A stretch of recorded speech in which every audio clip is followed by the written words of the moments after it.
Good morning, good day, and good evening to everyone. And it is my pleasure to bid you welcome to this side event. And my name is Rikke Hansen, and I work at United Nations ESCAP, the United Nations Regional Commission for Asia and the Pacific. And a warm welcome to all of you to this side event we have entitled From Experimental Ocean Accounts to SEEA-Ocean. It's my pleasure today to be the MC of this side event. And I would like at the outset to thank our many active and excellent co-organizers of this side event. Statistics Canada, Fisheries and Oceans Canada, the Global Ocean Accounts Partnership hosted by the University of New South Wales in Australia, the World Bank, and the United Nations Statistics Division. And I want to thank the co-organizers for helping conceptualize the side event and volunteering as moderators and discussants, and also thank them as very active partners in our joint efforts to advance ocean accounting. We have more than 200 registered participants to this event, and a warm welcome to all participants. It's great to see the high level of interest this side event has attracted even before we start. Before going into a little bit about the background to the side event, a few practical notes or rules of engagement for the next 2 hours. We use the MS Teams platform, which works best when everyone is muted at all times, except when someone gives you the floor to speak. So please keep yourself on mute. We very much want your active engagement during the side events. So comments, questions, reflections are welcome at any time. You can provide your inputs in 2 different ways.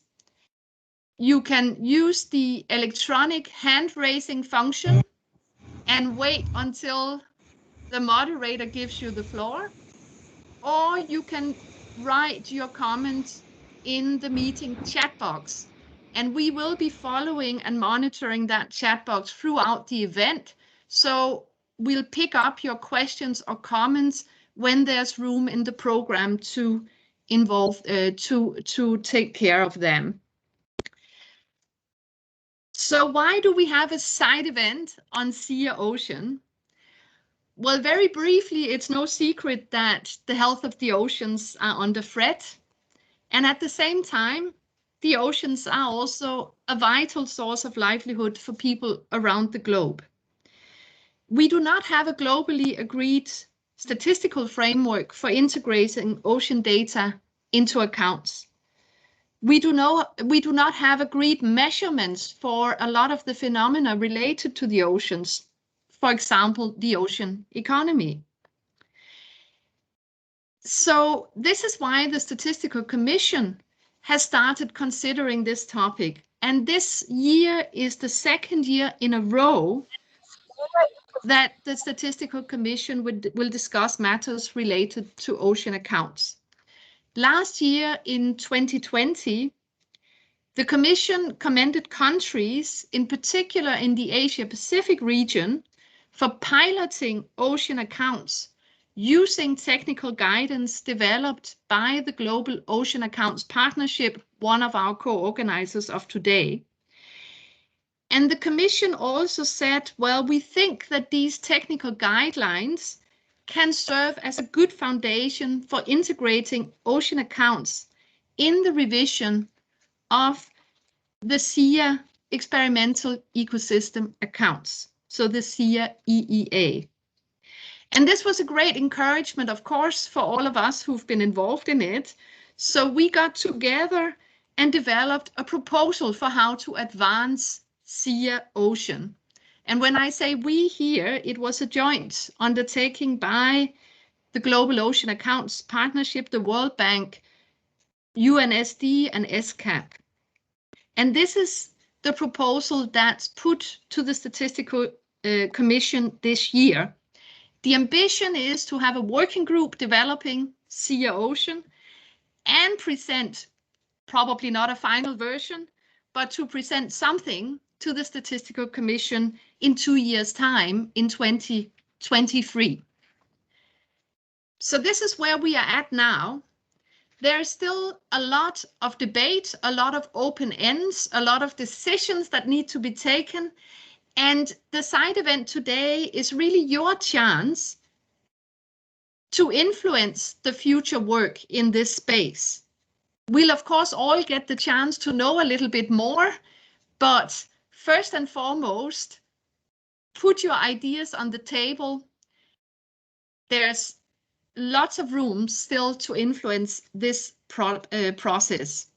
We've lined up a great list of speakers in a panel first, and also as discussant later during the event.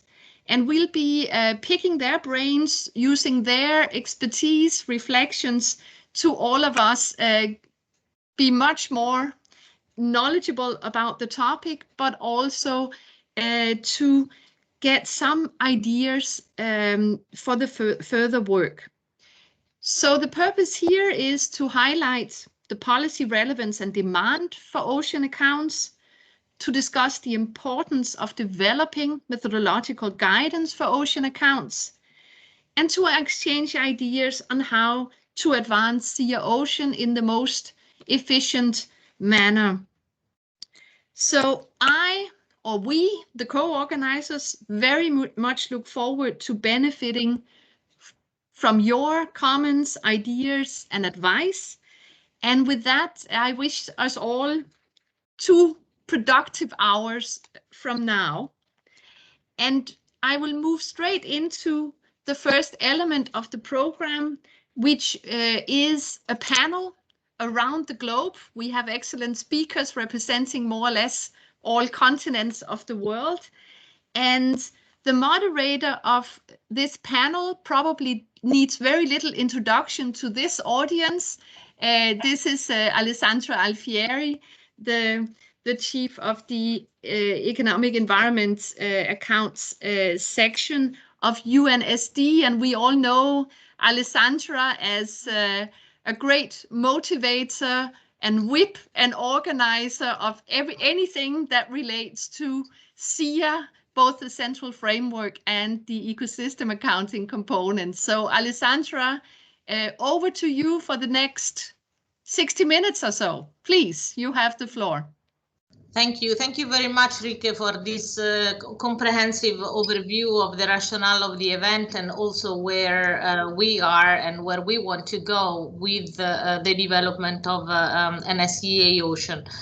I mean, as Rike has mentioned, I mean, I don't know many of the people on the chat, which I think is a good sign, meaning that we are moving away from working only with the statistical community, but also opening up to the ocean people, I would call them, which I think it's something that they will play a very important role in this journey that we plan to undertake. For those who don't know me, I work at the United Nations Statistics Division, and I am in charge of the program on environmental economic accounting, as Rick has mentioned. And basically, we work with the UN Committee of Experts on Environmental Economic Accounting and the various groups that are working under the committee's auspices. And the idea of creating these ocean accounts would be really under this umbrella of the Committee of Experts on Environmental Economic Accounting, which is an intergovernmental group including experts from countries, international agencies, and increasingly also NGOs participate in their capacity as observer. In the past few years, what we have been focusing on is the revision of the SEEA ecosystem accounts, which, as you know, will be discussed at the next Statistical Commission. And I would like to just say a few words about the revision process, which I think has been quite unique for developing a statistical standard or a statistical concepts and methods. It has involved a multitude of experts that ranging from environmental economic accountants, national accountants, but also we opened up very much to biophysical scientists, ecologists, geospatial experts, environmental economists, and also sector specialists like forest, water, soil, carbon, and so on, and from different communities. So we were not only working with the national statistical offices, but also with line ministries, NGOs, academia, and also the private sector. I think it is quite important also to consider the private sector as one ally in this space. So we had a total of over 500 experts that have contributed to the drafting of technical papers, reviewing chapters, and reviewing the whole document. So why did we take such approach to the revision process? I mean, the SEEA environmental accounts, and in particular the ecosystem accounts, is very much a cross-cutting approach. And it needs really expertise that go beyond the expertise that the National Statistical Office has. So we basically need to rely on the shoulders. Let's say we need to stand on the shoulder and expertise of years of work that all these different communities have done. And basically what we have done is we have leveraged all this knowledge and integrated into a statistical framework, applying an accounting approach and making the information on ecosystems being able to speak with the economic information. So, and here I would say that also in the implementation, the statistical office has an important role to play as a data steward, but they need very much to coordinate and build on the expertise from different communities. So this has been an enriching experience, I would say, I mean, for me personally, but I think more broadly to everyone involved, because we all kind of learned from one another, and we all kind of managed to arrive to a common framework, which I think was a major achievement. A common language, agreed classifications, definition, and a common framework from which we can start the implementation of the ecosystem accounts. I'm saying this because in a couple of days, I mean, in addition to the ecosystem accounts, as Rike mentioned, the work on SEEA-Ocean will also will be adopted by the Statistical Commission. So. And the way we envisage the development of the SEEA-Ocean is very much similar to what we have done with the ecosystem accounts. As Rike mentioned, we will start with the work that has already been done, including the guidelines on ocean accounts that have already been developed, but also bringing in expertise from the different communities and trying to develop agreed concepts and methods for countries to implement. And here again, we would need to involve people from different communities. And I think that the ocean community, which I think is quite big, I'm not that familiar with it, but I think we will have to get very much into the weeds of working much more with specialists on different aspects related to ocean. And we need to bring it together, and we need to bring together bits and pieces from the existing statistical framework, the SNA, the SEA Central Framework, and the SEA ecosystem accounts. And we need to develop further and adapt these concepts and methods to the ocean. So I think that this is very much an exciting period.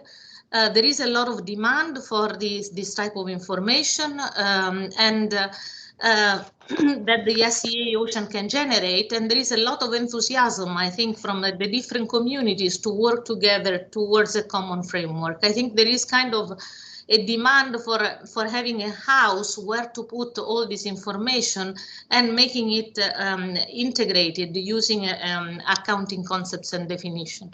So I'm very excited from this, and I really look forward to hearing from the distinguished panelists that we have.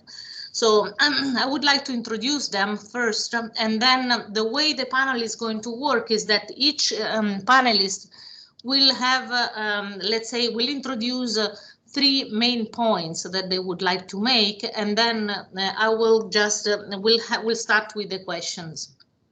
So we have on the panel we have Australia, Canada, Thailand, UK, and South Africa, and they will share their experience on this. So let me maybe start with Australia, and let me introduce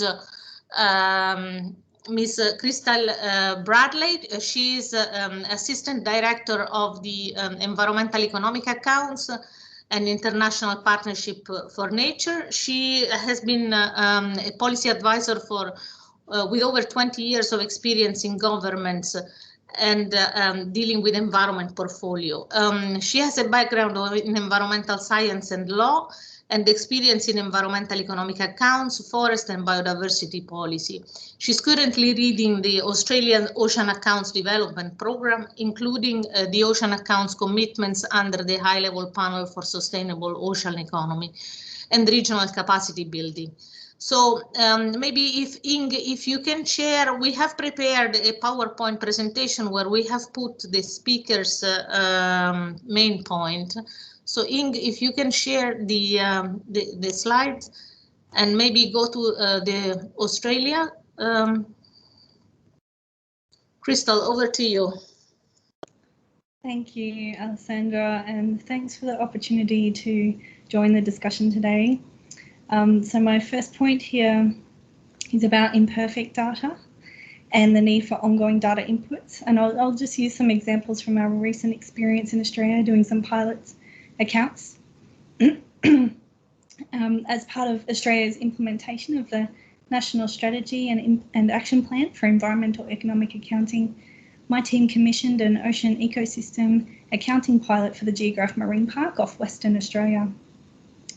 Idea Group actually developed the accounts for us, and they found over 100 different data sources relevant to the marine park, but there was still data lacking at the preferred spatial and temporal scale and of relevance to the specific issues, management issues of interest.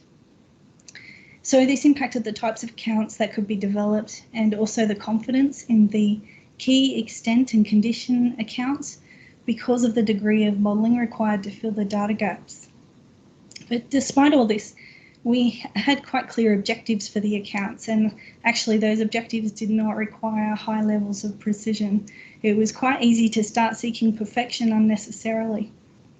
So from the user's perspective, we set out to inform the design of the marine park's monitoring, evaluation, reporting and improvement system, which we did. However, it was also obvious to us that multiple data inputs over time, such as through regular monitoring activities or automation, were needed to realise the full benefit of the accounting framework by actually reflecting changes in the system over time. So that's my key point on data to share.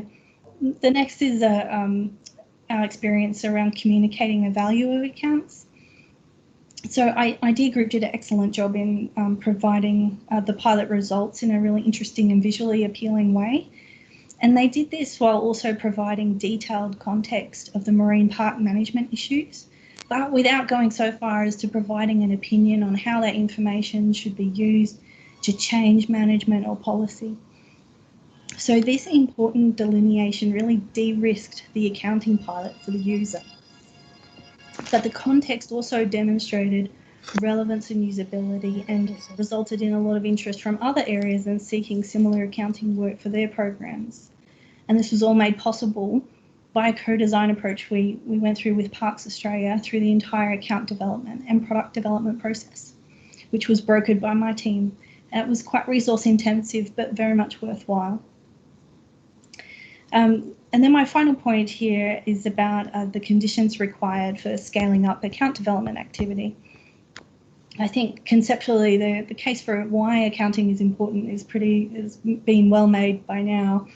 But now that we're convinced of the why it needs to be done, I think we need to advance to determining exactly what accounts are going to be developed and how. So as a member of the 14-nation high-level panel for a sustainable ocean economy, Australia has committed to develop a complete sequence of national ocean accounts. And this has been coupled with a commitment to sustainably manage 100% of our ocean area under national jurisdiction by 2025, guided by a sustainable ocean plan. And this includes a range of commitments on themes such as illegal fishing, ocean data, and shipping.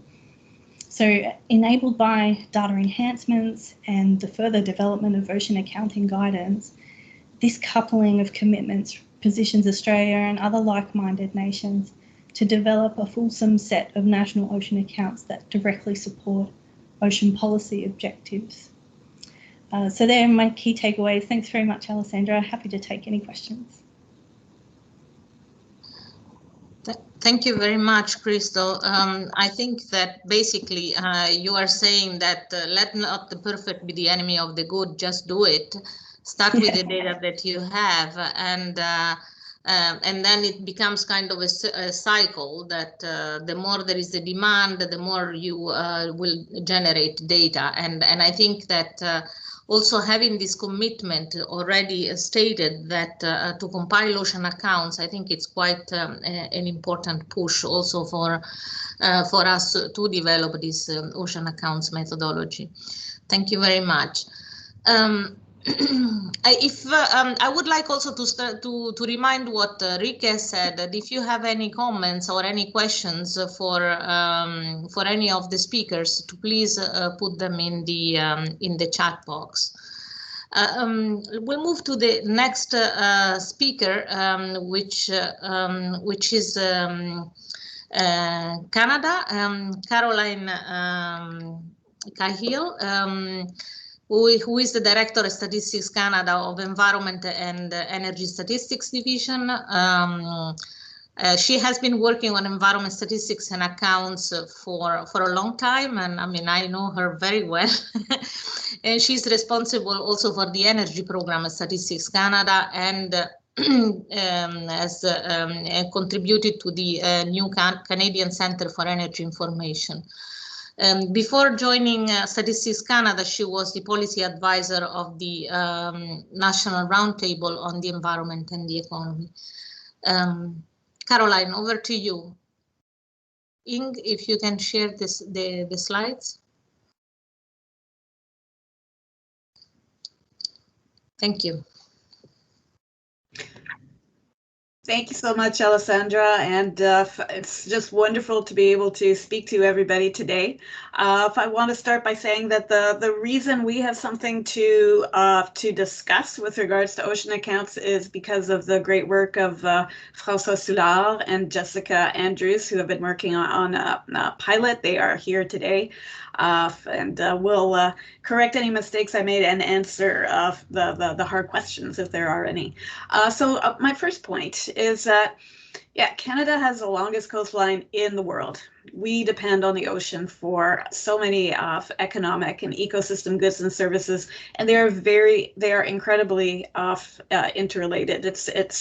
I think the point we want to make here is that these are very interrelated issues on the ecosystem side, on the environment side, and I think this is why there is such an interest when it comes to ocean accounts. This kind of leads into point 2, which is that creating accounts is not a simple process. We know this. And the reason we know this is because we have Fisheries and Oceans Canada that kind of came to us. They were inspired by the this initial idea of ocean accounts to ask to work with us. So I think this is really interesting because sometimes with some other accounts that we put together, they have found an audience, but they were not created at the outset at the request of a policy department. This is not the case here, and we're creating with Fisheries in Canada, Fisheries and Oceans Canada, a really a new way of working together, where we have StatCan staff, Jessica, who, well, when we were going into other people's offices and buildings, has been going into, has gone to the offices of our fisheries counterparts to look at those, to try to find those data sets. There's been a big push in Canada to try to open up lots of scientific data sets, but there's a lot that haven't made it out there. So this is where we found that there are data gaps. As Crystal mentioned, we are not we're not there when it comes to data mapping of coastal ecosystems and ocean floors in Canada. It's not complete. We really have an incomplete knowledge of biodiversity and of stocks.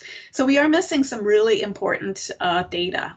The fact remains that we're still moving forward, and that we're trying to assess stocks and flows, trying to create a timeline, and we will have some pilot accounts coming out soon. The third point is it's the general point. This is why we're this is why we're all here today, is that ocean accounts, it lets policymakers include the environment when they're and mainstreaming that into economic and socioeconomic information. That is the niche that we are really trying to fill at StatCan with regards to the accounts. This is probably old news to most of you who do work in the accounts, but this is a concept that's, I think, finally catching on with regards to our decision makers and policymakers.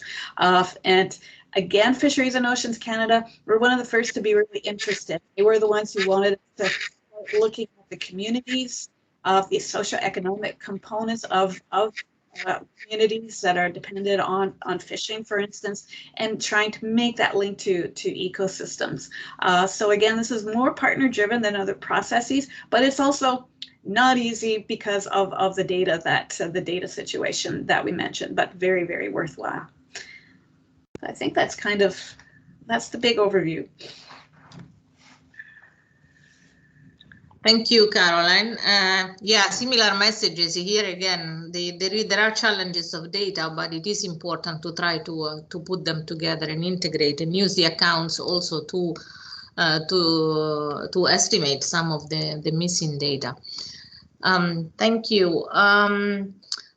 The next panelist that I have is Thai from Thailand. She is, one second. I would not attempt to say her name. I would say just Katie. She is a senior policy and plan analyst at the Ministry of Tourism and Sports, and she serves as the main focal point on Thailand tourism satellite accounts and Thailand tourism statistics, both domestically and internationally. And she is a big supporter of the study on TSA and SEEA, which is actually led by the National Science and Technology Development Agency. So we already see that there is some kind of collaboration between at least two ministries in Thailand. So over to you, Katie. Thank you. You are muted. And Inge, if you can also post this, thanks.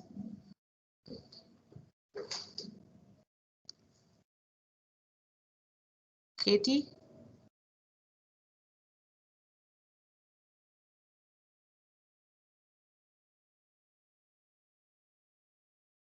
I saw you before, but I don't hear you.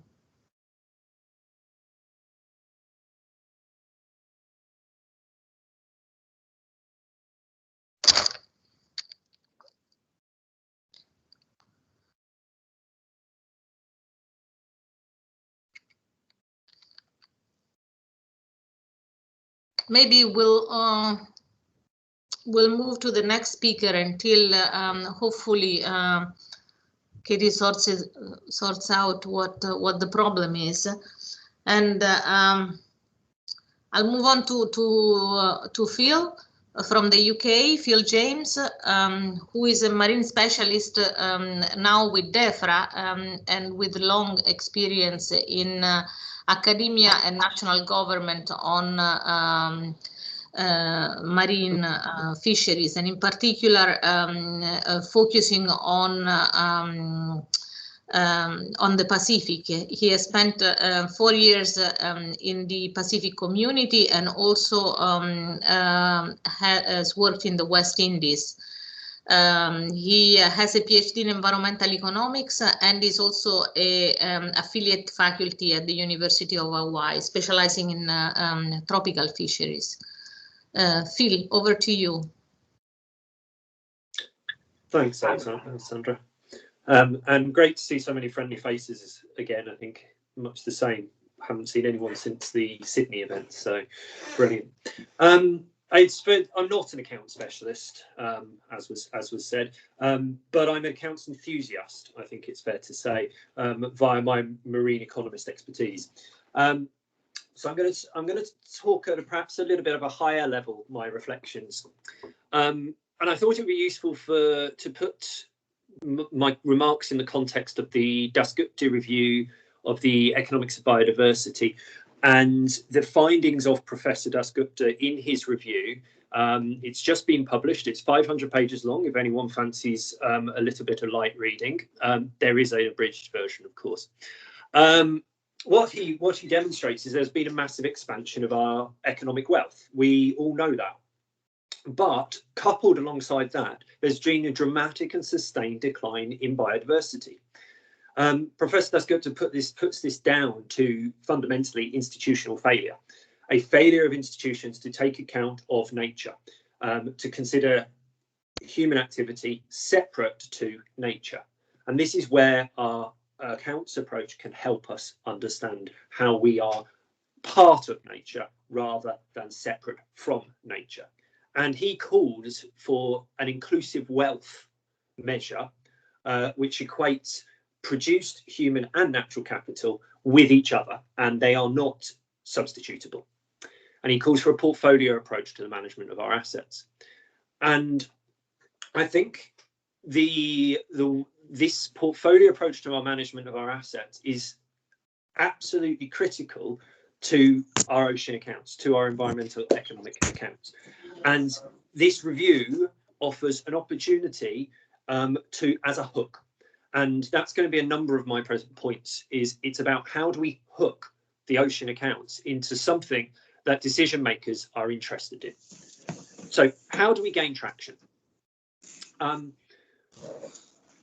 Where I think accounting is different from ecosystem service valuation, typical cost-benefit approaches, etc., and we've seen this in the waste and water accounts, is that it can help decision makers pinpoint sources or even potentially causes of degradation, causes of change. And this is crucial because what it means is you can begin conversations with policy specialists to identify and design policy options to address the challenges identified in the accounts. Not in a dissimilar way to the way we use our detail of our standardised national accounting frameworks. I mean, this obviously means the accounts have to be sufficiently complete. They have to successfully communicate the issues and timely communicate the issues as well. But making it relevant, we can identify hooks. So it's, as has been said by previous speakers, data is incomplete. We don't have complete knowledge, and the UK are absolutely one of those. We don't have complete knowledge of our marine ecosystem. There are data gaps, and all countries are similar. But if we can use one sector as a hook and link the ocean accounts to something that's already considered important, then we're likely to gain further traction. So maybe tourism, maybe fishing, those sorts of activities, maybe shipping. And on a related note, and as a sort of end point, we need to be able to communicate this to the public, because they are the ones who ultimately will drive change. So my final point is just a quick comment on our experience in the UK, and I take no credit for the work that the UK have done in this area. This is a lot of you will know Rocky's, and a lot of this work is down to Rocky and others. But the interim experimental marine accounts were published in 2019, and they were a great learning experience. One of the key issues there was they identified the data gaps. It helped us identify what we didn't know. And this was said again by other speakers. We're not alone in this. We identify data gaps, we recognise them, and that's fine. And we've recently begun a programme for natural capital and ecosystem monitoring, or ecosystem assessment, sorry, which is designed to start filling some of those gaps and prepare a long-term strategic investment plan to allow us to collect the necessary evidence to go into that, the next issue of our marine accounts. One final fraction, which I think is really important, and it was said by Canadian colleagues, is moving beyond the natural home of accounts. So moving beyond the natural home of an economic account, beyond the Environment Department for environment, talking to other line ministries and getting it out. It was the Treasury in the UK, for example, that commissioned the Dasgupta review. And that is why it's got so much traction. So I'll stop there. Thanks. Thank you very much, Phil, for these considerations. I would say that the UK is a little bit in a fortunate position because I think there is quite a bit of policy demand and quite a bit, I think, of experience, I would already say, in looking at natural capital accounting and integrating in decision making. And now with the case of Ocean, the doors are a little bit already open somehow. I mean, we see it also in our experience at the global level. The UK is always kind of pushing the boundaries, and also on experimentation, they are saying, I mean, let's do this valuation as a standard, and then we'll refine it as we go along. Whether a lot of other countries are much more cautious because I think they do not have this type of experience that you guys have. So I think we really have a lot to learn from your experience and from your from how you have moved forward in this space. But thank you very much. Kate, I think now I understand that you should be ready to go. It should work.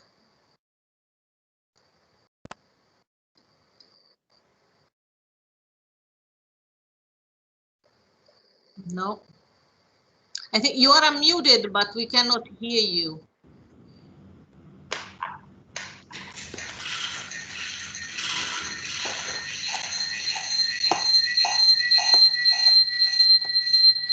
Hello?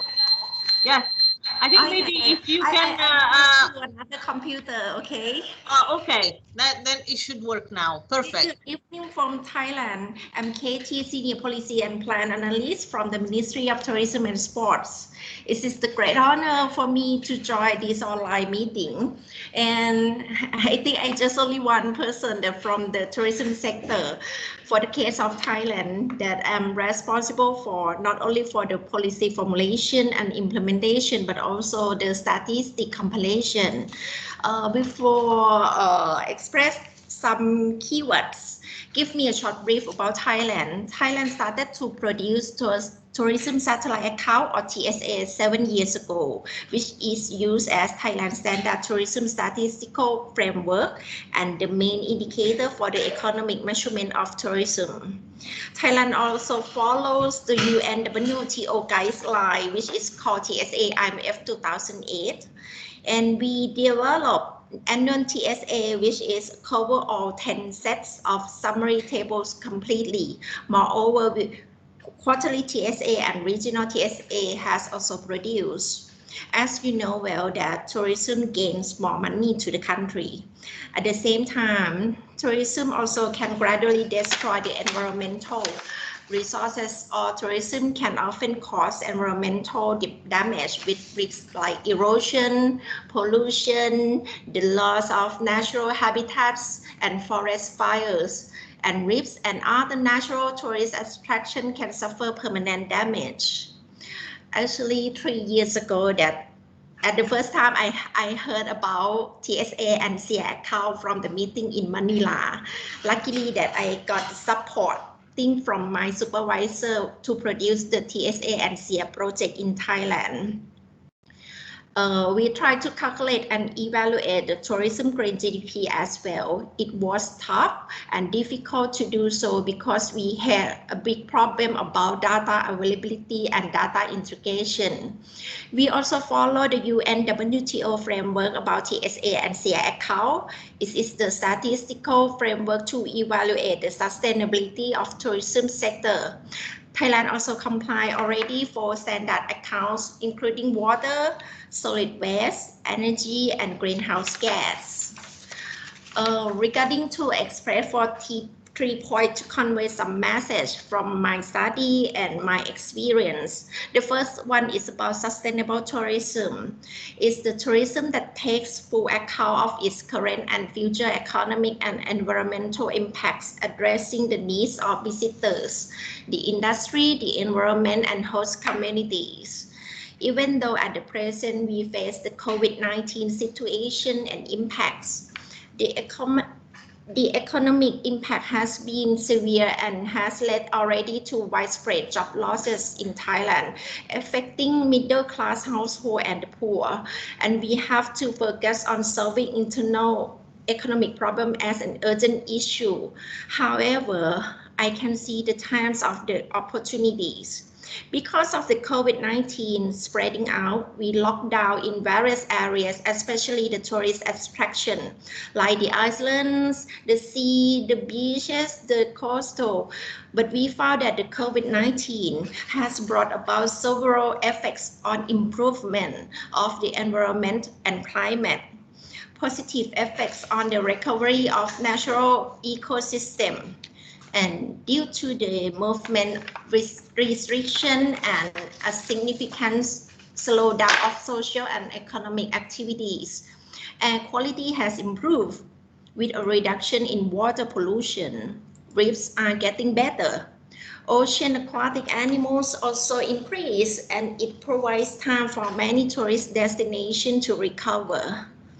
This time is the chance for us to start and plan related issues for the sustainable tourism agenda, such as tourism sector staff environmental awareness, local management and administration, the tourism eco-friendly destination infrastructure, as well as the guidebook or manual for tourist attraction with the environmental concern. The second one is about the environmental awareness and green behavior. It will enhance the level of sustainable tourism and mindset of tourists.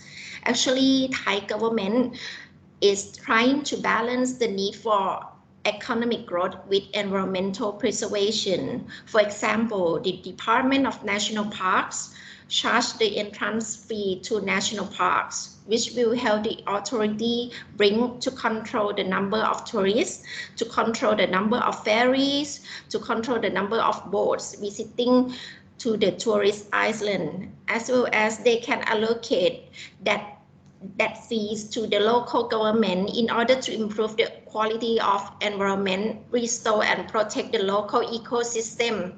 Therefore, we must raise awareness on the current environmental situation and the role of the tourism sector on cultivating environmental mindsets among the tourists, especially for the marine coastal tourists.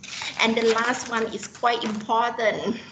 This issue is quite challenging to every country around the world. I'm quite sure data is seen as a new high-worth commodity that can enable us to analyze operations, optimize the process, predict the future offerings.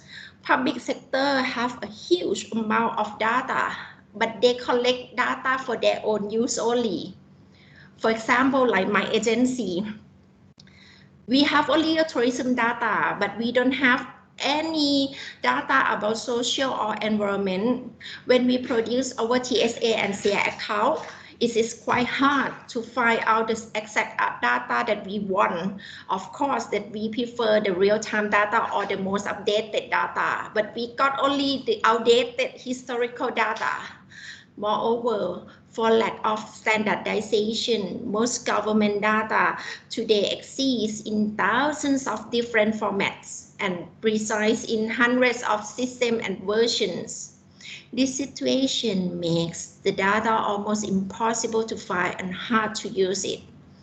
Therefore, to solve the problem of data inconsistency and other data problems, all various related departments, related agencies should discuss the joint operation and providing data to meet the needs, set up the same format, integrate information and exchange at once with the modernizing and adopting big data technologies. That's all for my part. Thank you. Thank you very much. And I think this point of having this using big data and using Earth observation data for ocean accounts and how we can basically facilitate this use to countries is something that we are looking into, and we are developing a solution to support countries, at least as an initial first step. Let me now go over to Ken, last but not least, from South Africa, Ken Findlay. I think most of you know him. He is the research chair on ocean economy at the Cape Peninsula University of Technology in Cape Town. And he directs the Center for Sustainable Ocean, focusing primarily on ocean economies. Over to you, Ken.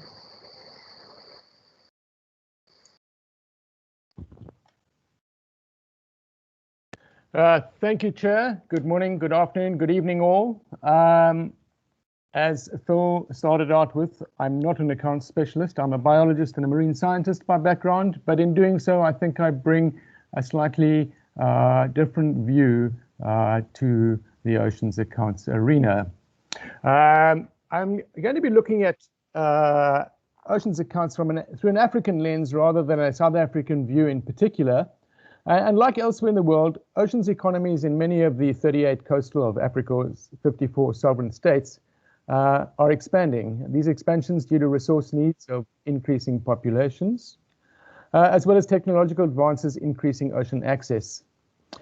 Within Africa, programs such as the African Union's 2050 African Integrated Maritime Strategy, the AU's 2063 Agenda, UNECA, United Nations Economic Commission for Africa's Blue Economy initiatives, as well as regional and national initiatives, particularly here I would identify in South Africa, Mauritius and Seychelles, all have relevance.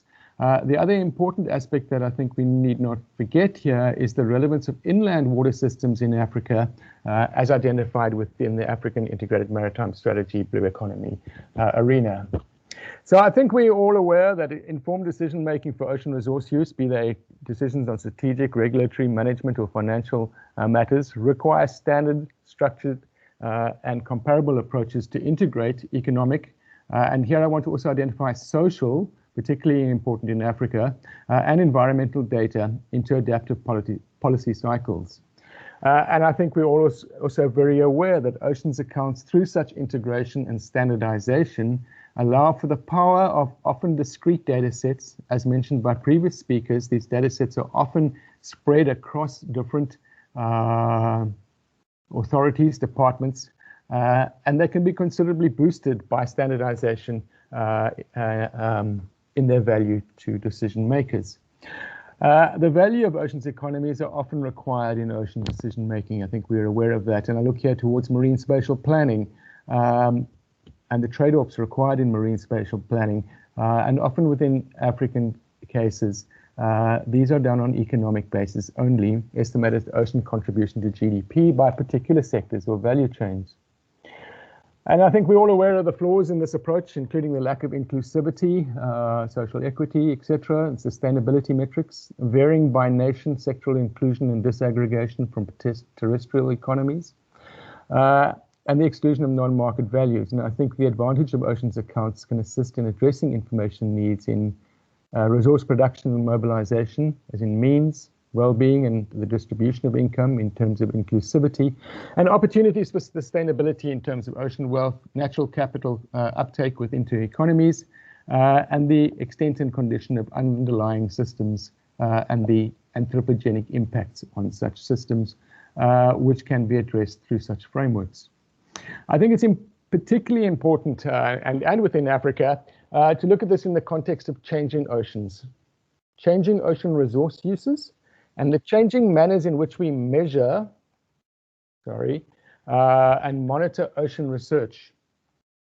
The changing manners in which we measure and monitor ocean space and the social data availability. The chair briefly mentioned big data in this approach, and I think this is particularly important in areas of data paucity, and I believe that one of the strong opportunities provided by frameworks such as this is the identification, as mentioned by other speakers, of data gaps and challenges, which can be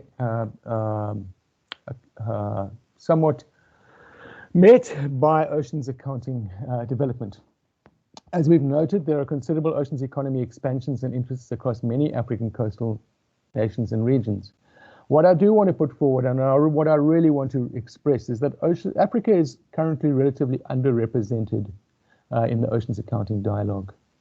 The focus of the Global Oceans Accounting Partnership, African Oceans Accounting Community of Practice, is aimed at addressing this through the creation of awareness, the creation of interest, and probably most importantly, the creation of an appetite for the use of oceans accounts in Africa. The establishment of African pilot studies form an important aspect of this in terms of capacity development. So I think it's important that pilots within Africa look at both the applicability of frameworks for African scenarios, but also create capacity within country capacity for the development of oceans accounting and therein sustainability of ocean accounting practices within those countries. We've initiated one such pilot through the South African National Research Foundation, and this is centered in Algoa Bay in the Eastern Cape of South Africa. In this regard, Chair, I would be extremely interested in dialogue and engagement with interested African parties on oceans accounting, and I ask for any approaches of interested parties may be made through the GOA African Community of Practice on the webpage, on the www.oceansaccounts.org webpage. I would really like to thank you for the opportunity to be able to put this across this afternoon. Thank you. Thank you very much, Ken, for your reflection and also for your offer to support other countries in Africa. Of course, it is well taken that the need for capacity building, and especially in the context of Africa, and this is, I mean, for ocean, but also more broadly on the natural capital accounting. I think that there is quite a bit of interest in moving this forward, but there is a need to really move very much the agenda forward. Now that we have heard these 3 points, I don't know if there are any questions from the floor. Please put them in the chat. I will start now with some questions to the panelist myself, and I'll start maybe with Crystal again, and ask if she could a little bit elaborate on how how did you start, and what were the first steps in starting the ocean accounts, in particular for the pilot area that you have chosen. And you have already mentioned in your brief introduction, but if you can go a little bit more in depth. Yeah, sure, no problem. I guess our first steps were really to engage with the potential account users. We were focusing on potential users within government. So we went through a process of assessing what their needs were and what their interests were in doing an accounting pilot with us. It was a very interesting experience because most people really struggled with understanding they were interested in the environmental economic accounting concepts, but what they were struggling to do was to apply it to their issues. And we were drawing on many great examples of ocean accounting that had been done around the world, and technically they were fantastic, but they were also they didn't have specific details about how those accounts were actually used to change a decision, to impact a decision or impact management, and that was probably the biggest struggle for us. So in the end, the people that were engaging the most with us were those who had the best understanding of environmental economic accounting themselves. And for us in this circumstance, it was Parks Australia. And Geograph Marine Park is one of the closest marine parks to our shore in Australia, and so it was quite data rich. So it was an obvious good choice from that perspective. Just up question that came from the chat, and if you could provide some tips on how to start an ocean accounts and which elements are key to begin with. Well, we've been very focused on meeting a specific user need, and we wanted to do that so that we could clearly demonstrate the value of accounts as opposed to any other kind of statistical analysis that we're already capable of doing. So my tip would be to fully engage in the management issue or the policy issue, and take along with you in that depth of understanding of the issues your account compiler and your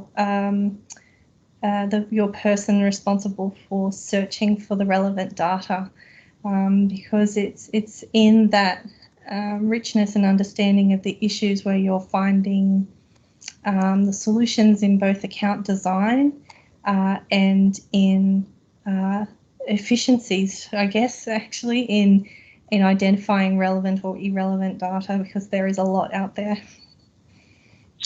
I think that's very useful to bring the user and producers along from the beginning and and work together on that. Thank you. I see Ken has his hands up. Thank you, Chair. Crystal, thank you for that. I'm very pleased to hear of the difficulty that you had, or the struggle that you had, as you talked about, in initiating Oceans accounts, and that is mirrored. And I want to approach you offline as to how you actually got around that, because of the resistance of ocean managers, of ocean policy developers into what is basically a major change from using an economic model only into taking into a whole lot of areas that they're not really comfortable with. So I think that's something that I'd really like to endorse there. Thank you. Thank you very much. Maybe now, if I can go to Caroline, if she can also answer this. What is the role of the NSO actually in setting up a program on ocean accounts? I mean, we talked about having users and producers, but what is the specific role of NSO? Who should actually initiate the compilation of these accounts? That's almost, I like the question, and it's almost two questions. Who should initiate and what is our role? And with regards to initiation, we've played it on sort of both sides with regards to different kinds of ecosystem accounts. So when it comes to the more terrestrial ones, We've been doing a sell job to try to convince various data users and key data partners that comprehensive approach to ecosystem accounts is good. I shouldn't say I would say overall, we've been trying to convince people of the value of ecosystem accounts. With regards to the oceans, as I mentioned briefly, people came to us, which was very exciting. Our role in both is one that we already have, but that we want to increase, and that is that of a data convener and of an integrator. And the members of the StatCan team who work on environment accounts have been doing both for many years. But when it comes to ecosystem accounts, you have to take that part of your role and pump it up many times, because you are really working with a huge range of data going far beyond the socioeconomic type of data that StatCan is used to collecting and controlling. So we really need to work with Earth observation and the scientific data. I don't need to convince anybody here of that. It's interesting because Statistics Canada is a kind of very much a centralized national statistical organization. We cover a huge range of issues. So this has been it's good for us, I think. It's an important role for us to sort to acknowledge and really explicitly from the start say, yes, we are going to go out, we are going to work with other people, but we also have to convince the scientists and the policy. So Crystal, thank you for making those comments, Kenneth as well. It's a different way for policy workers to sort of think of accounts, think in terms of accounts, and that's been our experiences, getting people to understand the value of this and that they should be working on this, I think, is one of the big take homes that we've got. Thank you, Caroline. I think this is quite useful, and I think quite an example. One maybe field now, if you could mention briefly, because given your experience on how do you see the ocean accounting, and in particular the SEEA-Ocean supporting the sustainable development of marine and coastal ecosystems, and what are the main concerns and challenges that you think need to be addressed? Thanks. It's a big question. Yes. It's my first reaction. I think the key for me is creating the visibility at the national level of the stocks and flows of value that coastal ecosystems provide, both produced and other services. This has been relatively weak historically, and I'm talking UK and other countries. It's not reserved to one or two countries, and what that leads to is a lack of empowerment of communities who rely on coastal ecosystems, and a lack of recognition and full consideration within decision-making bodies. Be that government, be that local decision-making bodies, NGOs, whoever. And I think SEEA-Ocean offers a standardized framework to highlight these concerns, these challenges that the coastal ecosystems and communities face in developing in a sustainable manner and using the ocean in a sustainable manner. I think data does remain a challenge. We have to accept that data is always going to be a challenge. We can always want more data, but it's better to be able to say something about what is happening to decision makers than say nothing. It's better to give them something to base their decisions on and recognise that that's imperfect than say, well, we don't have the perfect information, so we can't say anything. It has been said many a time, don't let the perfect be the enemy of the good when it comes to this. That's what I really think. But I think it offers I think I said it in my introductory remarks, that it offers a platform for people to coalesce around, for organisations to coalesce around, understand what is needed and what impact management policies could potentially have on the environment as a whole. So yeah, I think that's where I'll stop there. I could go on for a long time, I think.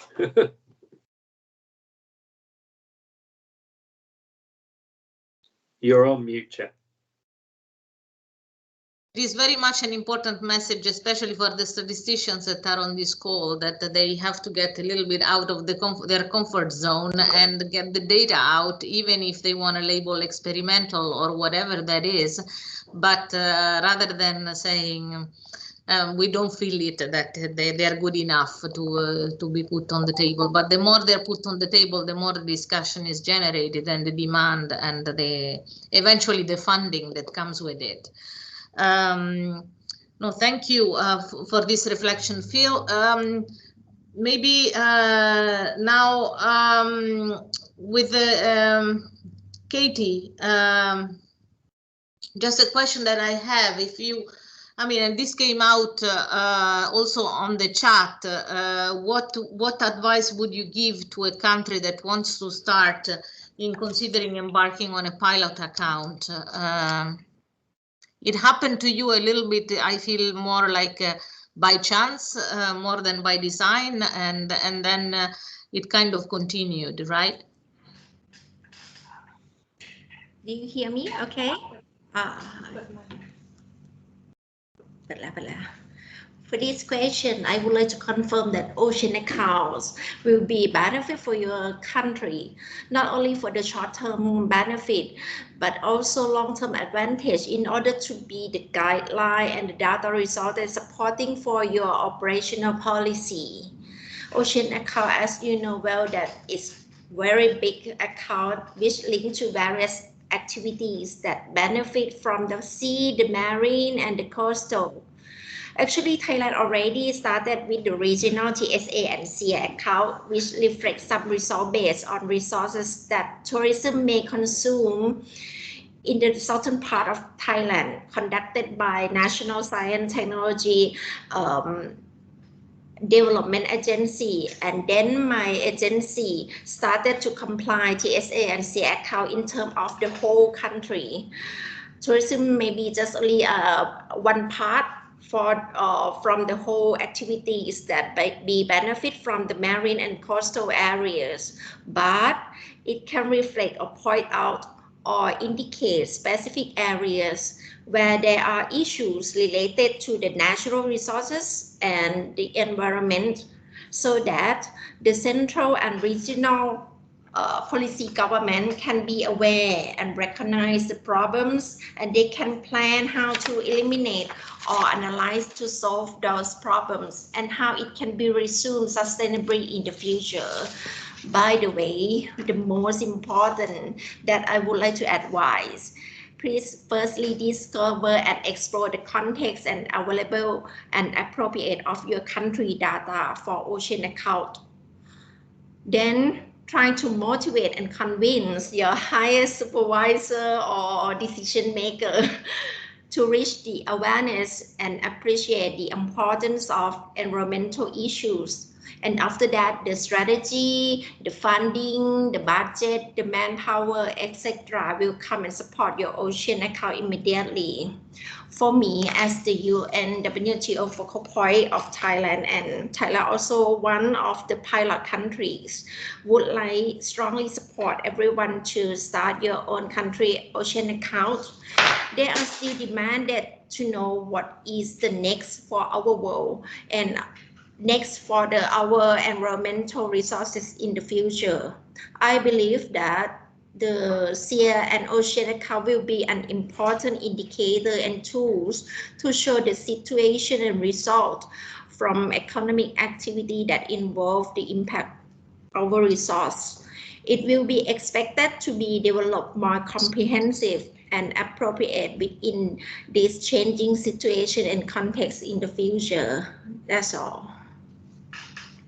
Thank you. Thank you very much, Katie, for this reflection. I see that we are running out of time. I see that there are also some technical questions, and especially raised by Francisco on the spatial units, which I think it's quite critical. I'm not sure whether there are, maybe this can be taken offline, or if can somebody respond on the chat on this. And I'd like to give an opportunity at least to Ken to give some kind of some thoughts on how the ocean accounts can help the decision makers in dealing with the diverse sets of scientific and economic data which are available. And also maybe briefly mention what you have been talking on the chat, how this can help also the implementation in the African countries. You're muted, Ken. Getting there. Thank you, Chair. Apologies. So, Chair, thank you. I think that the policy questions that can be addressed in an evidence or informed decision-making process using oceans accounts is obviously, I mean, it's certainly dependent on data availability, but I would think there's a flip side of the coin there in that the process also identifies the need for sets of data that are not readily available or that may be very often in ocean data environments. These data are discrete or highly siloed within departments.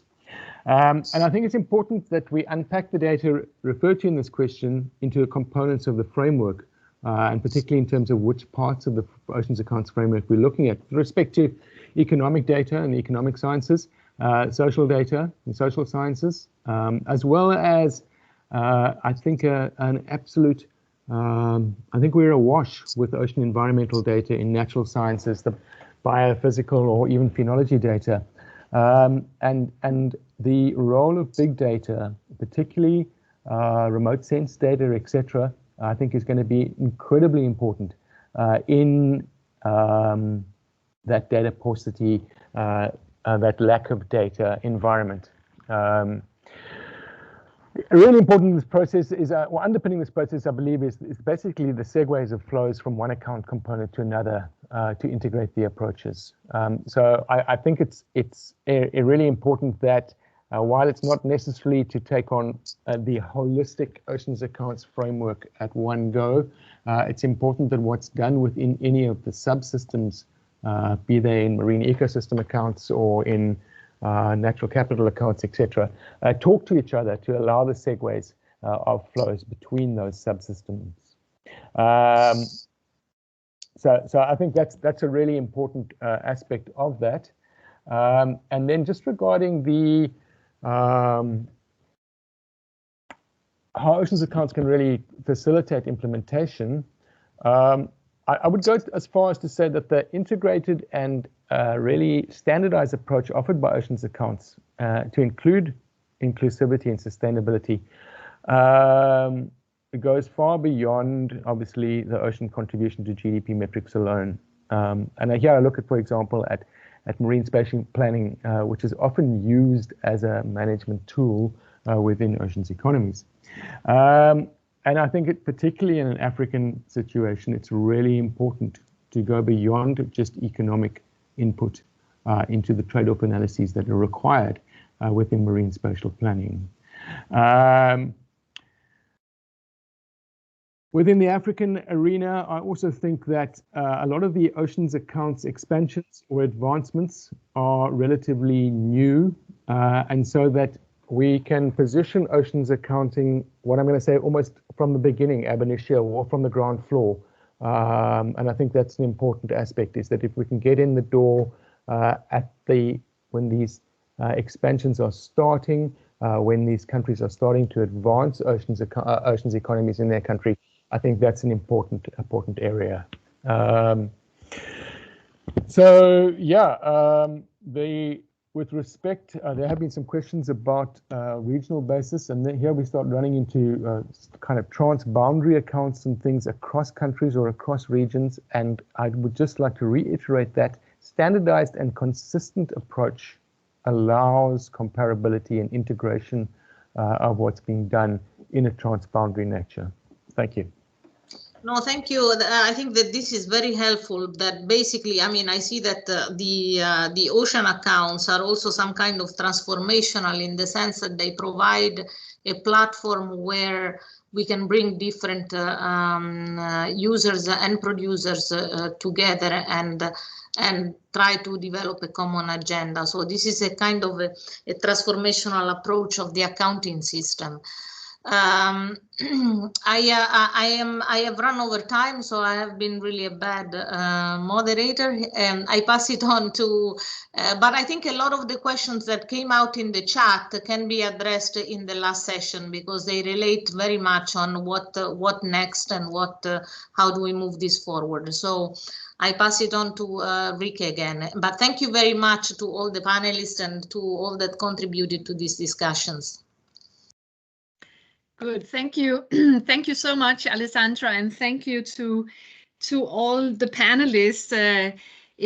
We will try at the very end of this session to do a little summary, so I won't try to do that now, and I'll leave the summary also to my colleague Anthony.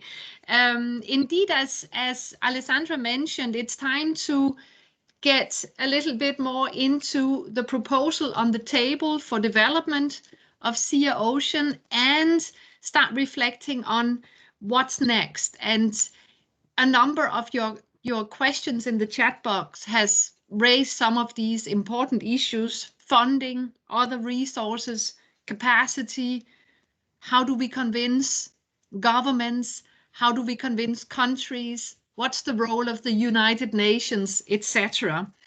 And we have 4 of the co-organizing organizations providing some reflections on these questions. So we will be hearing from Fisheries and Oceans Canada, from the World Bank, from the Global Ocean Accounts Partnership, and from ESCAP. And I would like to invite our first partner to provide some reflections. And this is Mr. Olaf Schwab, who is the Director General, Economic Statistics and Data Governance Directorate from Fisheries and Oceans Canada. And Olaf, you have the floor for the next 3 minutes. Please. Okay, thank you, Rike. Thank you for this opportunity to speak to the group here and to provide or to have this option to share some of our reflections on the importance of oceans accounts and also of the need for really establishing international standards for SEEA-Oceans. So as some of you are aware, the mandate that we have at Fisheries and Oceans is to safeguard the waters and to manage Canada's fisheries. And in addition to that, oceans and freshwater resources to ensure healthy and sustainable ecosystems through habitat protection and sound science. So within that context, we really see oceans accounts as supporting us in achieving our mandate by producing nationally consistent and integrated sets of indicators for evidence-based decision-making. We've for too long been working within silos, within disparate pieces and bits of information. And what we see here is an opportunity to promote intersectoral collaboration, which will be necessary from our perspective in implementing a successful transition towards a blue economy and towards implementing blue economy strategies. Because really what we're trying to drive towards is for Canada to grow its ocean economy while at the same time advancing our conservation objectives. And that is simply not possible by having information siloed and by having information that is not interoperable. So as a consequence, we at DFO, along with our partner Statistics Canada, have responded to the UN-ESCAP call for nation states to participate here. And we've been initiating the pilot project for Canada with StatsCan since early 2019. And there's been some very encouraging, very positive progress there. I mean, since then, we have been able to contribute to the revision of the ESCAP technical guidelines. We have been working on improving and publishing Canada's marine economy satellite accounts. We've conducted stock-taking assessments of Canada's ocean-related data to identify gaps and opportunities. And we've also already undertaken a case study for estimating the extent of eelgrass beds and associated blue carbon stocks along the Canadian coastlines for the ecosystem services accounts. So we're trying to, similar to what some of these speakers in the previous panel were describing, trying to be opportunistic, picking up on whatever data we have available and slowly bringing those willing stakeholders along towards that vision of a fully integrated set of oceans accounts. So we're really looking here to use oceans accounts to support Canada in its international commitments, such as the Charlevoix Blueprint for Healthy Oceans, and also the commitments made at the high-level panels for sustainable ocean economy. So we're quite confident that Canada will take advantage of this unique opportunity and really continue to advance Blue Economy, International Decade of Ocean Science, and other international initiatives in support of Sustainable Development Goal 14 to move our oceans accounts forwards. So in terms of where are we going next on our international efforts in this regard, we're very happy to announce and to confirm that Canada will host the second global dialogue on the global oceans accounts partnerships in April. We really see this as an incredible opportunity to review progress and to forge new partnerships in moving forward, because the more we can collaborate, the more we can create consistency, the more we can create synergies, which will then draw other governments, draw other partner organizations along towards that common goal of having interoperable oceans accounts. So for these reasons, and based on that progress to date, we very strongly support and encourage and will contribute to development of SEEA for oceans by UNSD, because that'll really be pivotal for furthering the international efforts to promote sustainable development of oceans as envisioned by the high-level panel in its transformation agenda. We really see that as one of the key references and one of the key drivers that we are planning to orient ourselves with in guiding where we're going next from the Canadian perspective. Thank you. Wonderful, Olaf, and this is a good point in time for me to thank you and several institutions in Canada for being a great support along the way, from the early discussions to the early pilots also of ocean accounts. And in addition to Canadian institutions at ESCAP, we've also been recruiting some of your, former staff in Statistics Canada, etc. So in that way, a lot of the knowledge exchange is also crossing several oceans, all the way from Canada to Thailand here. Olaf, I think it's clear to all of us here that when we talk about resources going forward, there is a lot of intellectual resources that you and colleagues are prepared to put on the table. So this is great. So we count on you going forward. Thank you very much. So let me move on to another resource partner, the World Bank, and to Catherine Van Rompuy, Principal Economist and Team Lead Economic Statistics of the World Bank. And before you get the floor, Catherine, let me also just inform our audience that the World Bank, through the ProBlue program, actually funded the development of the proposal to the Statistical Commission and the beginning of the development of a research agenda for SEEA-Oceans. So Catherine, 3 minutes to you, please. Thank you very much, Rika. It's interesting that you mentioned the former resources from Statistics Canada, because actually I've just joined the World Bank from Statistics Canada recently, and it's nice to see some of my former colleagues here. I've also known Carolyn for a long time. Nice to see you, Carolyn. So since joining the World Bank, I've taken on a role in contributing to statistical standards, including the new standards on SEEA ecosystem accounts. And I see this progression into ocean accounting as a very logical extension to advanced measurement.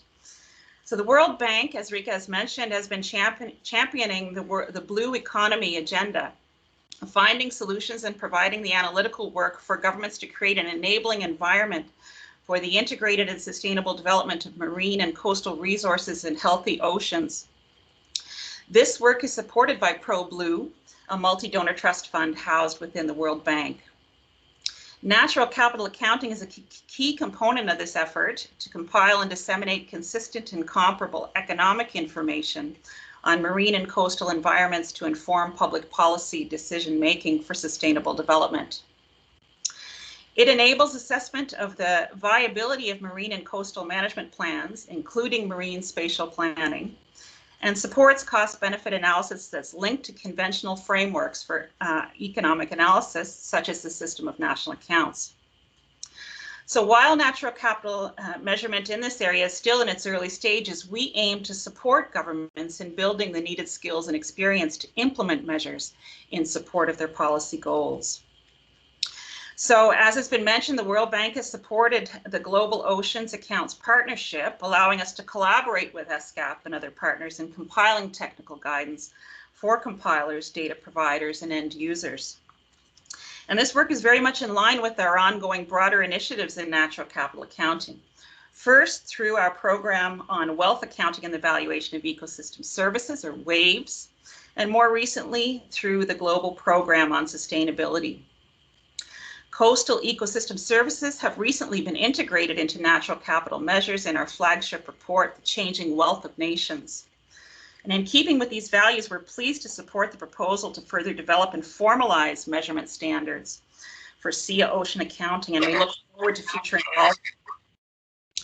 Via our ongoing activities, it's become clear that there's broad-based demand for this information, not limited to small island states, also from partners in, for example, the Caribbean, Central America, and other regions in the world. So in our future work to support implementation for World Bank operations, the global program on sustainability and other partners within the bank will work to produce a toolkit focusing on project policy applications in the context of these blue economy efforts. Thanks very much. Good, thank you so much, Catherine, and another good resource for all of us to make use of going forward. And we had quite a few panelists mentioning this, the importance of the policy support and policy demand for ocean accounts, and I think we should also keep in mind going forward the clout the World Bank has with the governments, and try to leverage that the best possible way. So thank you very much, Catherine. I will move on to the next partner who represents the Global Ocean Accounts Partnership, of which many of us are members. And I will give the floor to Mr. Tirupong Prapodjanaporn, who is working with the Global Ocean Accounts Partnership at the moment. And I should also say that Tirupong, as a former staff member of ESCAP, was very heavily involved in all 5 ocean account pilot projects in countries in the Asia-Pacific region. So Tirupong, 3 minutes for you. Thanks, Ricky. Yeah, thanks for the opportunity. Before I speak about what's next, let me bring everyone back to where it began. So very briefly, so in 2018, so the ESCAP organized the first ocean accounts expert workshop, basically to respond to demand for better ocean data statistics. Then we quickly realized that we need to find ways of strengthening dialogue and collaboration between different communities that usually don't talk to each other that much: statistical community, scientific communities, and policy community. And one way to do that is through a joint technical document that will bring all different languages together through using the accounting approach. That led us to the formation of the Global Ocean Accounts Partnership, the GOAP, in June 2019, and organized the first ever global dialogue on ocean accounting in Sydney in November 2019. To maintain this dialogue and have a closer collaboration among the different communities. Then again, to respond to the demand set forth from the first meeting, then we thought we have been meeting some of the demands, and there's been increasing demand on this topic. And our colleagues from Canada and Australia already mentioned that last year in December, the 14 world leaders, the member of the high-level panel for sustainable ocean economy, agreed to develop ocean accounts as foundation for sustainable ocean planning. And this, with that framework, GOAP will be an implementation mechanism for this commitment. That is one concrete demand coming from these 14 countries. There are also demand from elsewhere, which is reflected from a large volume of comments, both from countries and from individual experts, to the online consultation draft of the technical guidance on ocean accounting that we received, and we are now processing. Hopefully, we'll be able to launch the next version in Q2 this year.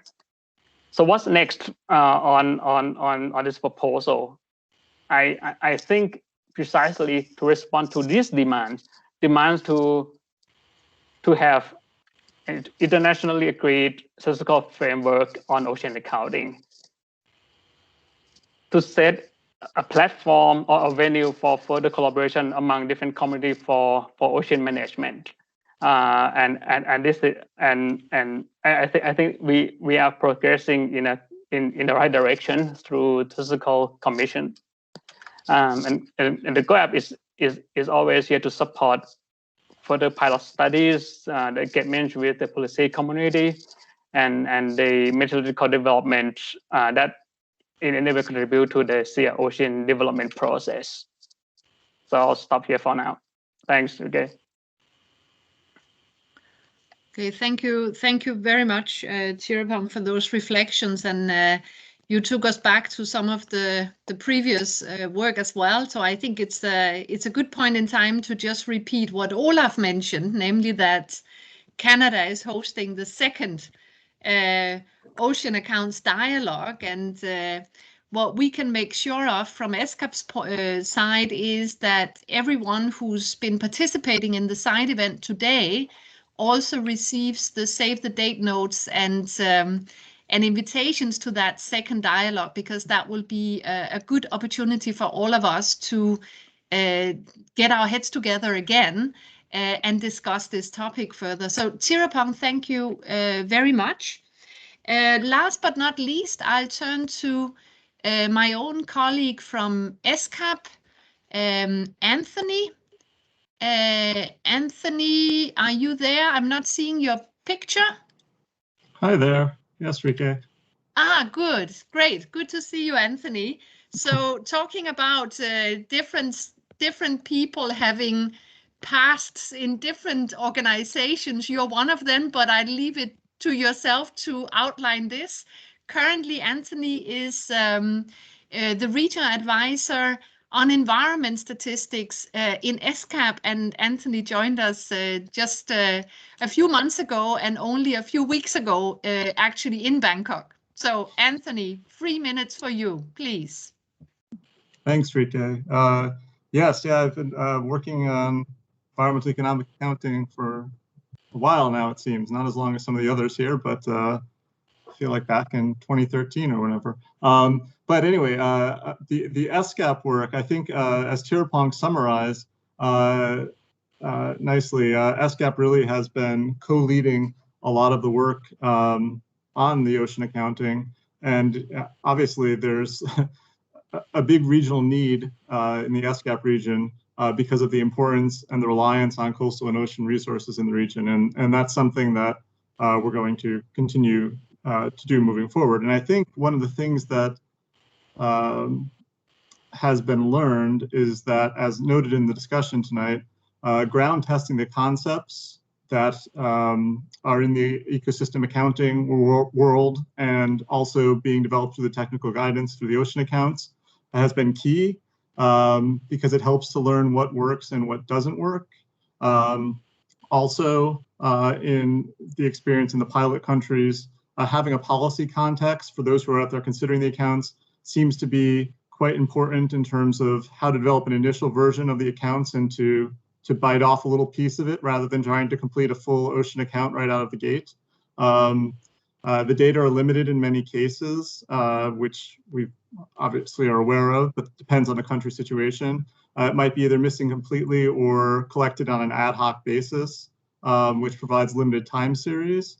But that shouldn't impede trying, as others have said, trying to actually do something with what's available. And the exercise itself can really be a learning experience, again, as to what works and what doesn't work, and to building the partnerships that can help advance ocean accounting.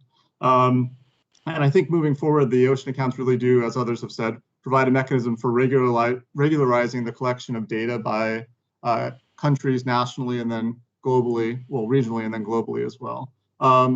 And one of the perspectives I think that I'd like to share is that I think that as the standard develops, and has been mentioned here before, we want to make sure it's rigorous, but we also need to make sure we kind of seize on the momentum that we have right now with the decade of ocean science and the attention on oceans and oceans data right now, and not worry completely about having the absolutely perfect kind of approach at the get-go, but instead viewing it as iterative and taking advantage of having a revision process that can improve that over time.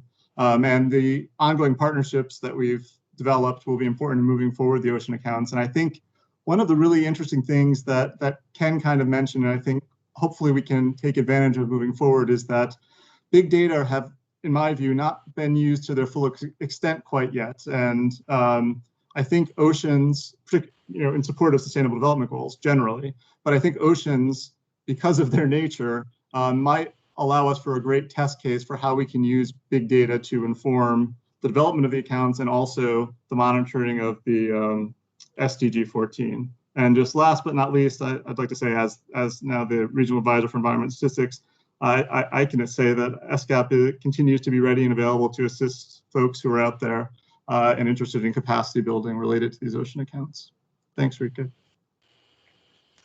Thank you very much, Anthony. And as Anthony mentioned, yes, we are definitely ready at ESCAP to support in whatever way we can. And having Anthony as part of the team puts us in a completely different position also to do this. And with a bit of a principle behind our support to really make sure that we have that interaction between the more normative and methodological work with the ground truthing. So thank you very much, Anthony. This was the end of our reflections by partners part of our side event today. And we are running a bit behind time, but not much.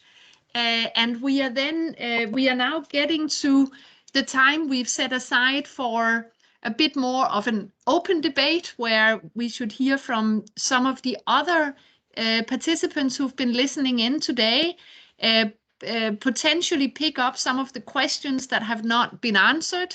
But this I will leave to the moderator of this open debate, and this is Masan Akbala, who is a senior economist and policy advisor in the Economic Statistics and Data Governance Directorate of Fisheries and Ocean Canada. So you work with Olaf, who we heard from earlier, and Mesan, I'm going to shorten this debate a bit, so you have 15 minutes, so that we do have 5 minutes at the end to summarize and close. So, Mesan, the floor is yours. Thank you, Rike. Thank you for all the reflections. As Rike said, I'm a senior economist at Fisheries and Ocean Canada, and I'm so excited to moderate this debate because I am privileged to be a member of the team that is developing that is working on the Ocean Account Pilot Project here. And as Alessandra said earlier, this is developing SEEA-Ocean is a big journey. And at the end, we'll be able to have like a statistical framework globally agreed upon that all countries can use to monitor the health of the oceans and also to account for the wealth of the oceans. So there will be challenges down the road, but we are fortunate to have all this work that is already done by UNCEA on SEEA environmental accounting, and the technical guidance also is there. And we have the Global Ocean Account Partnership, where like 14 countries have committed to develop their pilot ocean accounts, and actually Canada is one of the founding members of the GOAT. And so without further ado, the floor is open for comments, reactions, or your questions.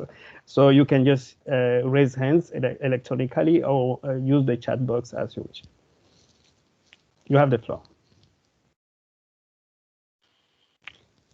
So question, comments? Yes, I see Francois' hand here. Yes, hello, and congratulations to the speakers. It's been very interesting so far.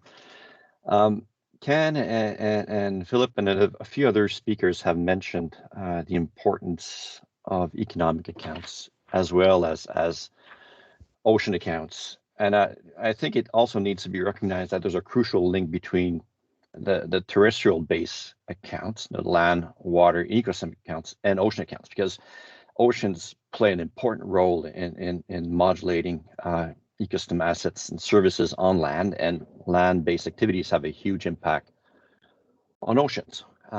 So that provides a good data context to understand a full picture, a global picture. What's missing, though, from my perspective, working in the National Statistics Agency, is this interrelation, but in a projected world. Like, we're very good at measuring what's been going on so far. Well, we still have lots of way to go, but we're working on it. But what we don't do is actually projections with regards to these interrelations. So who should be working on this? Because I think this is pretty crucial to make good policy. Maybe Ken, you have an idea about that? Yes, actually, yeah, Ken has his hand. Yeah, so Francois, I think that's a great question, because I think we kind of the need to look into the crystal ball is what you're talking about in terms of that policy development going forward.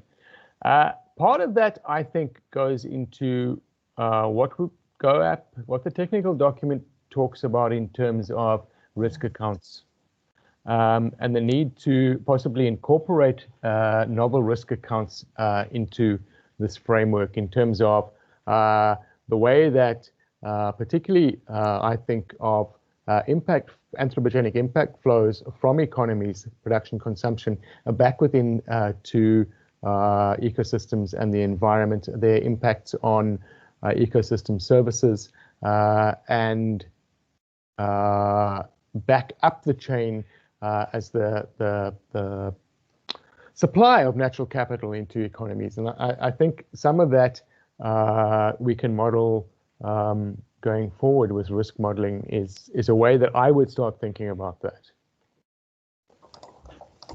Yeah, also we can mention that the environmental flow account, like from the economy to the ocean, is one of it's kind of an answer to Francois' question. So Ken, oh no, we have some leftovers from the chat box. Maybe you can go there. I see Maria Angela from Portugal, I believe, have a question.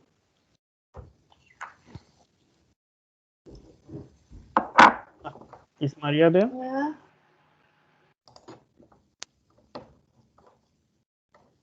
Yeah. If Maria is not there, I think not Francois. I'm here.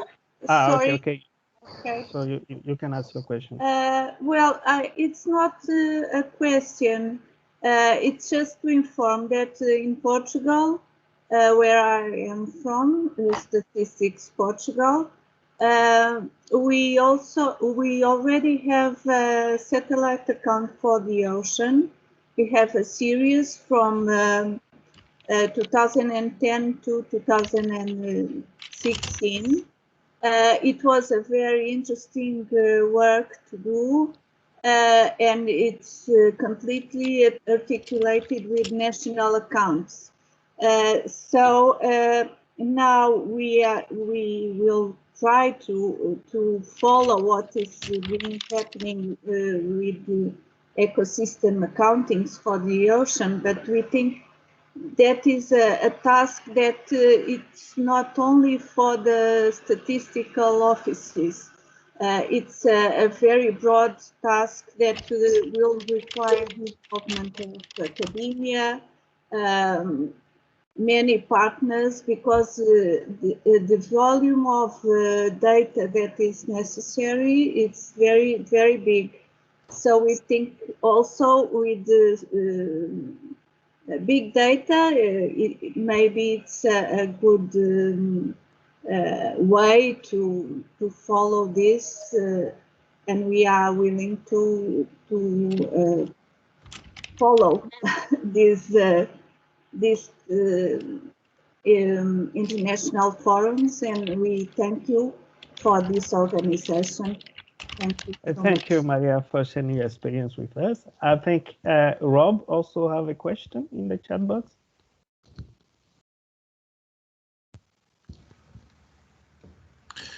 Yes, thank you. I was just wondering, if you look at natural capital accounting and data from statistical offices, it's mostly backward looking. I was wondering, has anyone have some examples of how natural capital accounting has been used for ex ante analysis to support policy making? I would be very interested in that. I'm doing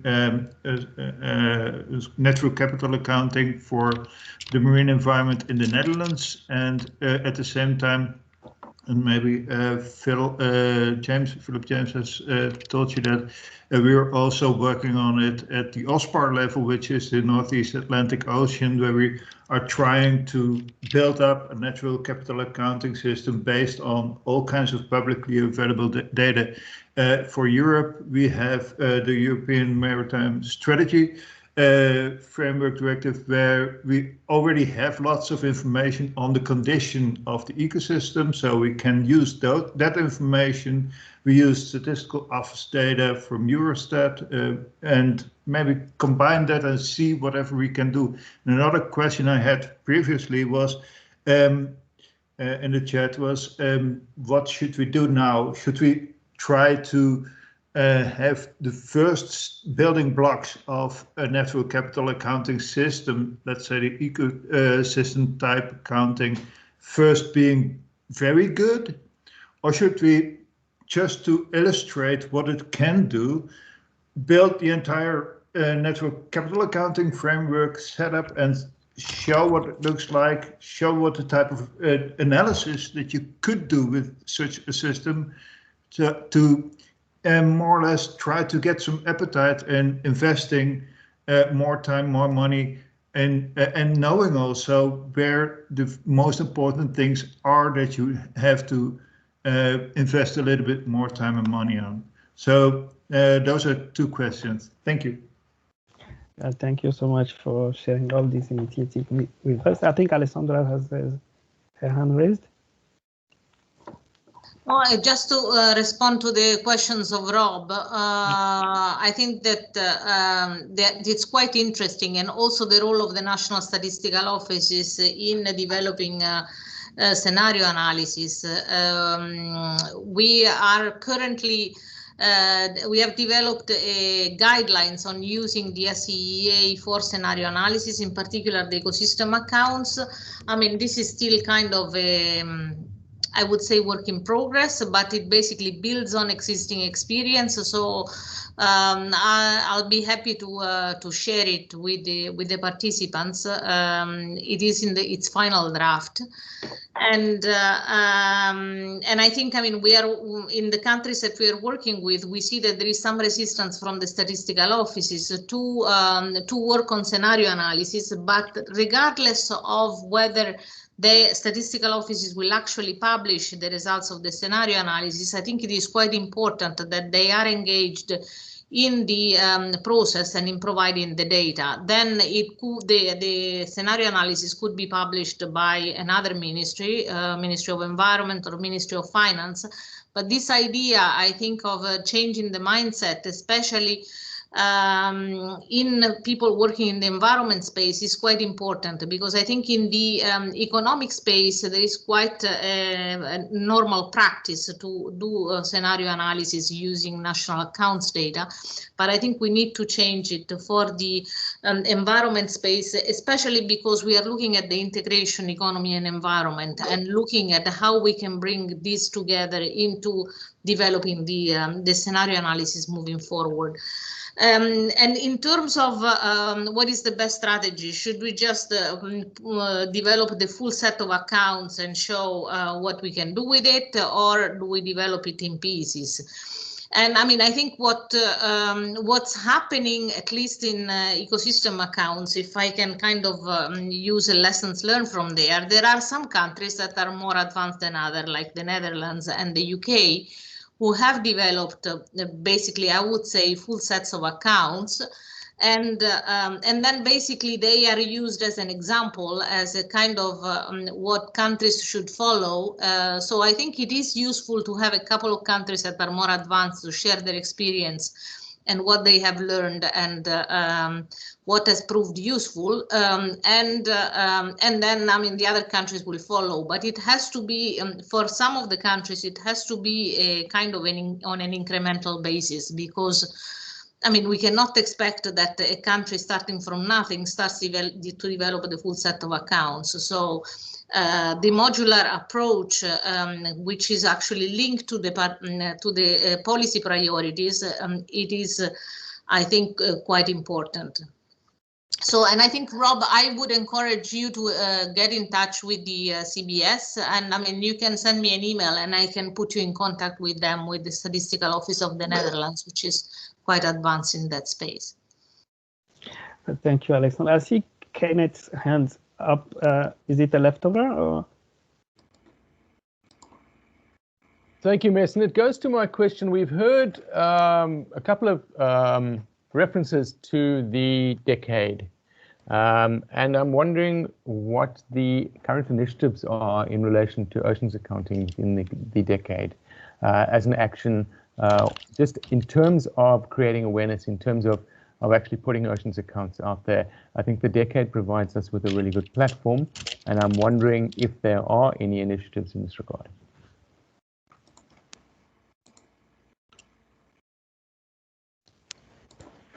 Do you want to answer, Alessandra, or Rike, do you have something? Thanks, and thanks, Ken, for the question. I'm not going to answer you right now, but I'll be happy to send some information about this decade. But Mesan, we are running out of time. But I see that there is a hand raised from Julie Haas. So maybe we could hear from Julie. There okay, she yes. is. Yes. Let's hear from Julie. Yes, thank you. I wanted to just bring an observation in that, for example, Portugal, the European Union, the United States have all published ocean accounts, ocean satellite accounts. And this is a topic that's quite well established in terms of tourism accounts, health accounts. We know how to do this. And it's not, this work isn't necessarily part of what we think of in terms of the ecosystem accounts, but it's still worth doing, and it's worth being, it's often the first type of information that policymakers would like.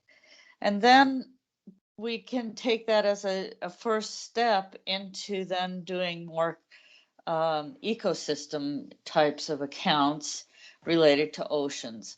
But it's not, I don't want us to ignore these satellite accounts, and what Portugal has done that was different than what the US has done and the European Union is to also include the indirect effects by using input-output analysis.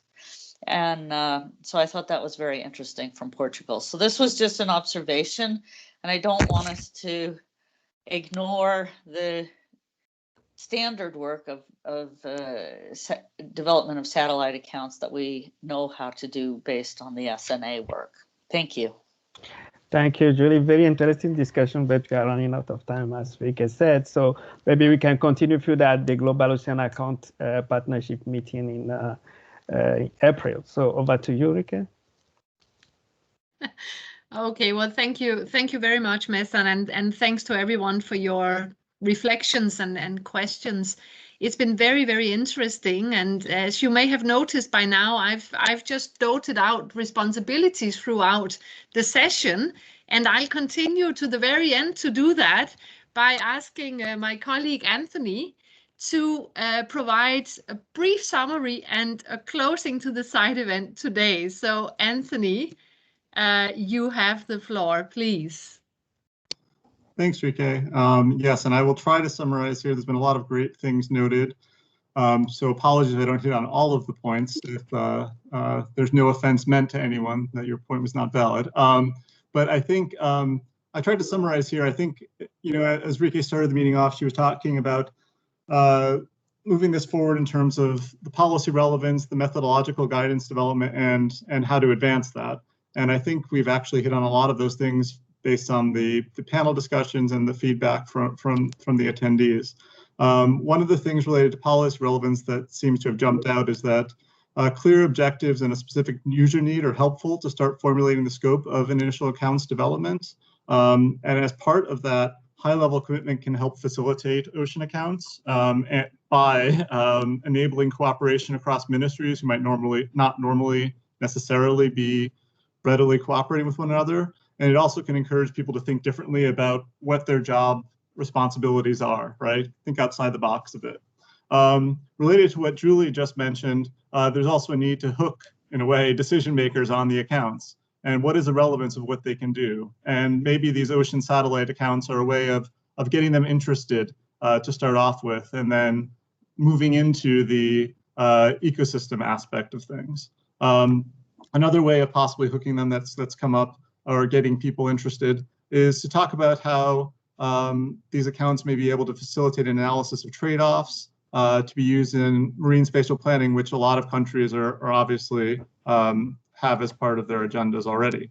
And I think that's another point that's come up in several places, where there may be things that countries are already doing where it can be pointed out that this is something that will make that process even more efficient. And scenario analysis was mentioned as something that also is helpful and can help with showing what this buy-in, getting buy-in from a policy perspective.